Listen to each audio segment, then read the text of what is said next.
አሜሪካ በቬንዙዌላ ላይ በሰነዘረችው ድንገተኛ ጥቃት የተመረጡ ኢላማዎችን ከመምታት ባለፈ የሀገሪቱን ፕሬዝዳንት ኒኮላስ ማዱሮን እና ባለቤታቸውን በቁጥጥር ስር መዋሏን ፕሬዝዳንት ትራምፕ ከደቂቃዎች በፊት አስታውቀዋል። የአሜሪካው ጠቅላይ አቃቤ ሕግ ፖም ቦንዲ ጉዳዩን አስመልክቶ በሰጡት ማብራሪያ የቬንዙዌላው ፕሬዝዳንት በአሜሪካ ውስጥ በጦር መሳሪያና በአደንዛዥ ዕፅ ሽያጭ ክስ ቀርቦባቸው ይፈለጉ እንደነበር ገልጸዋል። በተጨማሪም የውጭ ጉዳይ ሚኒስትሩ ማርኮ ሩቢዮ የኦፕሬሽኑ ዓላማ ፕሬዝዳንቱን በቁጥጥር ስር መዋል እንደነበር አብራርተው ተጨማሪ ጥቃት በቬንዙዌላ ላይ እንደማይሰነዘር ያላቸውን እምነት ገልጸዋል። አሜሪካኖች መሰል አስተያየቶችንና መግለጫዎችን በሚሰጡበት በዚህ ሰዓት ቬንዙዌላ ጥቃቱን ያወገዘች ሲሆን የአስቸኳይ ጊዜ አዋጅም ታውጇል። በአሜሪካና በቬንዙዌላ መካከል የነበረው ውጥረት ዓመታትን የተሻገረ እንደነበር ይታወሳል። ጤና ይስጥልን የቻናላችን ቤተሰቦች፣ በዛሬው ዕለት አሜሪካ የቬንዙዌላን የአየር ክልል ጥሳ በመግባት ጥቃት መሰንዘሯና የሀገሪቱን ፕሬዝዳንት ታግታ ወደ ሀገሯ መውሰዷ ትልቅ መነጋገሪያ ሆኗል። አሜሪካ ፕሬዝዳንቱን በተለያዩ ወንጀሎች እንደምትፈልጋቸው መናገር ከጀመረች የሰነባበተች ቢሆንም የዛሬው ድንገተኛ ጥቃት ግን ብዙዎችን አስደንግጧል። ለመሆኑ የአሜሪካና የቬንዙዌላ ጸብ ምንድን ነው? የማዱሮ ጥፋትስ የሚለውን በወፍ በረር እናስቀኛቸው።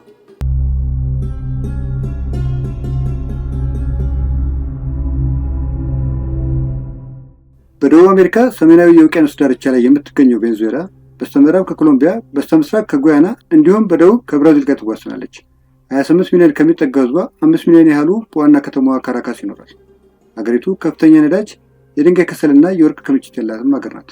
ቬንዙዌላ እንዲህ በነዳጅና በማዕድን የበለጸገች ሀገር ትሆን እንጂ ህዝቦቿ በችግርና መከራ የተጎሳቆሉ ናቸው።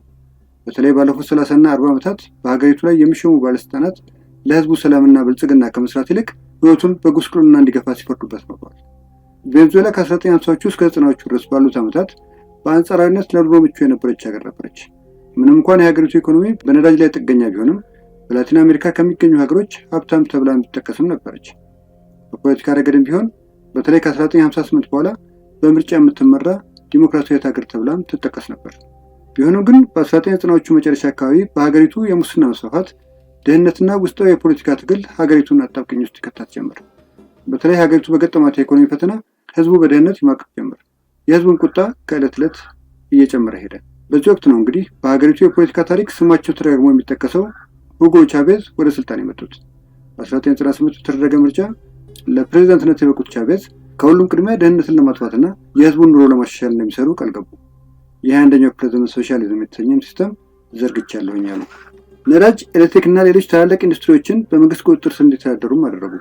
ከነዳጅ የሚገኘውን ገንዘብ በጠቅላላ ለጤና፣ ለምግብ ፕሮግራሞችና ለትምህርት ድጎማ በማዋል የሀገሪቱን ኑሮ በመጠኑ ማሻሻል ተቻለ። ድጎማውና የመንግስት የገበያ ቁጥጥር በተለይ የድሃውን ኑሮ ቢደጉምም በሀገሪቱ የነበሩ ሌሎች ቢዝነሶች ከፍተኛ ጉዳት ያጋጥማቸው ጀመር። ይህንን ተከትሎ ሙስና በከፍተኛ ደረጃ ተስፋፋ። የሀገሪቱ ኢኮኖሚና ፖለቲካዊ እንቅስቃሴ ሁሉ በፕሬዝዳንት ቁጥጥር ስር መሆናቸውን ህዝቡ መንቀፍ ጀመረ። ዝነኛው ቻቬዝም እንደ አውሮፓ አቆጣጠር በ2013 ድረስ በፕሬዝዳንትነት ካገለገሉ በኋላ ማረፋቸውን ተከትሎ የዛሬው ባለ ጉዳያችን ኒኮላስ ማዱሮ የሀገሪቱ ፕሬዝዳንት ሆኖ ተሾመ።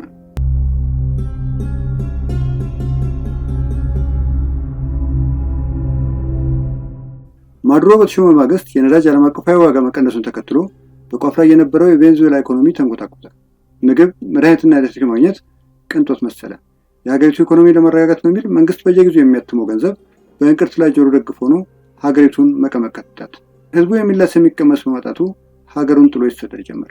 ከ7 ሚሊዮን ያላነሱ ቬንዙዌላውያንም ለስደት ተደረጉ። ሀገሪቱ በመሰለ ጥንቅጥ ውስጥ እያለች በ2018 ምርጫ ተደረገ። በምርጫው ማግስት ማዱሮ አሸናፊ ነኝ ሲሉ መግለጫ ቢሰጡም ተቀናቃኛቸው ጁዋን ጉይዶ ምርጫው ተጭበርብሮ እንጂ አሸናፊውና ፕሬዝዳንቱ ነኝ አሉ። አሜሪካና ሌሎች በርካታ ሀገራትም ለጉይዶ ድጋፋቸውን ሰጡ። ይሁን እንጂ የሀገሪቱ ጦር ከማዱሮ ጎን ተሰለፈ። የአሜሪካና የማዱሮ ጸብ የጀመረው ይህን ጊዜ ነበር። አሜሪካ የማዱሮ መንግስት በተደጋጋሚ ትከሳለች። ከክሶቹ ውስጥም በአደንዛዥ ዕፅ ዝውውር፣ በሀገሪቱ በተንሰራፋ ሙስናና በሰብአዊ መብት ጥሰት በተለይ የሀገሪቱን ፕሬዝዳንት በተደጋጋሚ ስትከስ ተሰምታለች። ይህንን ምክንያት በማድረግ በቬንዙዌላ የነዳጅ ምርት ላይ ከባድ ማዕቀብም ጥላ እንደነበር ይታወሳል። በተለይ በአደንዛዥ ዕፅ ዝውውር ስማቸው ደጋግማ የምታነሳው ፕሬዝዳንት ማዱሮን በቁጥጥር ስር አውላ ፍትህ እንደምታሰፍን ስትገልጽ የቆየችው አሜሪካ ዛሬ ድል ቀንቷት ማዱሮን ብቻ ሳይሆን ባለቤታቸውን ጭምር አስራ ወደ አሜሪካ ወስዳለች። አሜሪካ በቬንዙዌላ ላይ በሰነዘረችው ጥቃት በሀገሪቱ ድንጋጤና ግርግር ቢኖርም የሀገሪቱ ባለስልጣናት እኛ እያለን ስጋት አይግባችሁ ተረጋጉ ማለት ላይ ናቸው። ነገና ከነገ ወዲያ የሚፈጠረውን እስክናይ ሰላም። ቻናላችን ሰብስክራይብ በማድረግና ለወዳጆቻችሁ በማጋራት ቤተሰብ ይሁኑ።